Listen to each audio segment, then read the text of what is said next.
Hello everyone and welcome to one of the nicest games from the final round of this year's European Individual Championship. Sorry about a bit of a lower volume on the videos yesterday. I have no idea how that happened. I didn't mess with any of the settings, so I really have no idea how it happened. But I'm really sorry about that. Yeah, it's really annoying when you have to set the volume specifically for one video and then return it for the other ones. But what are you gonna do? Here we have a very nice game between Constantin Lupulescu and Alexander Donchenko of Germany, and we've seen yesterday how Lupulescu just destroyed the Benoni defense. So here we're gonna see how he does against the King's Indian defense, and it's a really wild game, very short one. Let's check it out. So Constantin has the white pieces. He opens with c4. We have knight to f6, knight to c3, g6, d4, and bishop to g7. The King's Indian defense is on the board. We have e4, d6, bishop to e2, and here we have castles. Bishop to e3, and now usually e5 is played here. By usually, I mean it's the main move here. It's been played the most times, and it definitely makes sense for black. But here we have knight to c6. It's a bit of a rare move, and it's a square that the knight usually doesn't see in the King's Indian defense, because after e5 you will probably see d5 and then you will not have knight to c6. But here we get some very cool positions. d5, knight to e5, pawn to f4 now challenges the knight, knight e to g4, and bishop to c1. You don't want to give up the bishop pair so early. Knight to h6, and now knight to f3. We have pawn to c6 challenging white's center here, and there is a game where bishop to d3 was played, but here we have pawn to a4 by Constantin, and it is now, as of move 11, that we have a completely new game. So c captures on d5, and here comes e captures on d5. The safer choice was c captures on d5. This gives up the f5 square to the black knight, but Constantin decides to try this way. We have knight to f5 now, immediately grabbing that square, a5, and now pawn to e6. We have d captures on e6, bishop captures, and now knight to g5, putting pressure on the bishop there.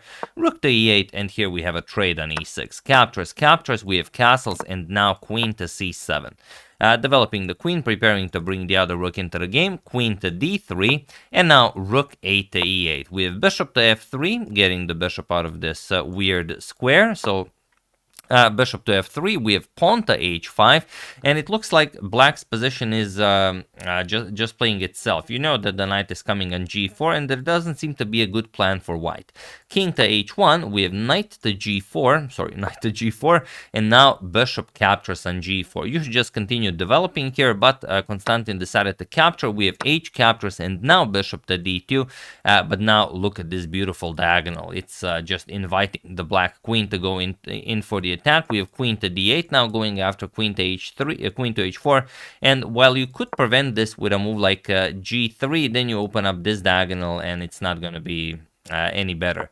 So here, knight to d5, an excellent square for the knight, but this is far away from the actual action. So queen to h4, and now bishop to c3, countering black's strong dark square bishop. We have rook to e2 now, and king to g1, as g3 is coming, so you don't want to have your h pawn stuck there. So king to g1, bishop captures on c3, b captures, and king to g7. Now we have rook 8 to b1, now putting pressure on the b7 pawn, but now just rook to h8, threatening mate in 1. We have pawn to h3, and now g captures on h3, queen captures on h3, and it's a much better position for black. There are a couple of moves that are very strong, but there is one move that insists white just resigns immediately. So feel free to pause the video and try to find the absolute best move for black here while I give you a couple of seconds.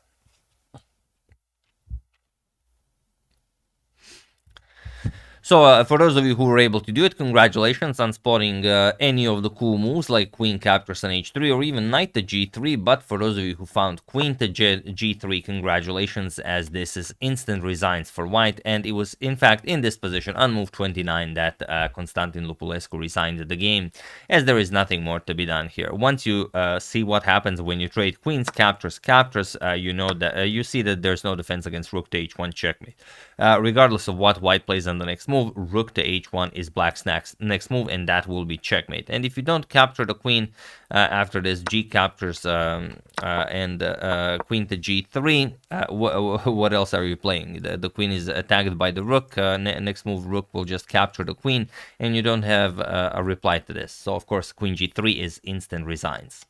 So yeah, one of the nicer games I thought you guys might enjoy from the final round. This fun line of the King's Indian defense. If you're a King's Indian defense player yourself, you might try knight to c6 here instead of e5 and see how it goes. You might get some very active playable positions, and you might destroy your opponent like Alexander did in this game. So do give it a go.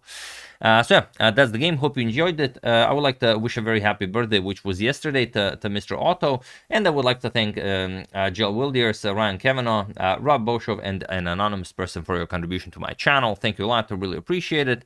As usual, you can check 2 of my previous videos here. Thank you all for watching, and I will see you soon, continuing to check up on your wonderful suggestions and whatever else happens in the chess world. Thank you all. I will see you soon, and have an excellent rest of your day.